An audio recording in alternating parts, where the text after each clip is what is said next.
हाँ, इसके लिए उनको बधाई कि 9वीं बार वो आर्थिक सर्वे पेश करेंगी, बजट भी पेश करेंगी।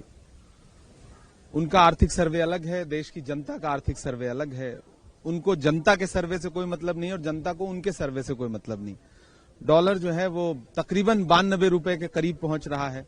मनमोहन सिंह जी 58 रुपए का दे करके गए थे नरेंद्र मोदी जी को, और 58 रुपए से 92 रुपए पहुंचाने का वर्ल्ड रिकॉर्ड जो है वो नरेंद्र मोदी जी ने बनाया है, उनकी वित्त मंत्री महोदया ने बनाया है। तो यही सर्वे है, असल सर्वे यही है। बाकी आप कागजों पर, फाइलों में कुछ भी बता दीजिए। तुम्हारी फाइलों में गांव का मौसम गुलाबी है, मगर ये आंकड़े झूठे हैं, ये दावा किताबी है। कल आपने बीबी जी राम जी के ऊपर बहुत बात कही।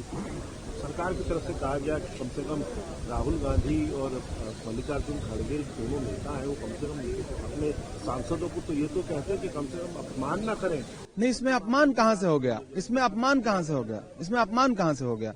देश की संसद के अंदर खड़े होकर के देश के गरीबों का, देश के मजदूरों के अधिकार पर जो सरकार डाका डाल रही है, उसको महामहिम राष्ट्रपति महोदय के सामने हम निवेदन कर रहे हैं कि मनरेगा को वापस लाइए।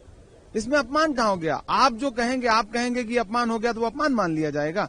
देश में विपक्ष का कोई काम नहीं है, संसद में संसदीय प्रणाली का कोई काम नहीं है। राष्ट्रपति का अभिभाषण पे चर्चा कराना बंद कर दीजिए। इसका मतलब जो उन्होंने कह दिया वो पत्थर की आखिरी लकीर है।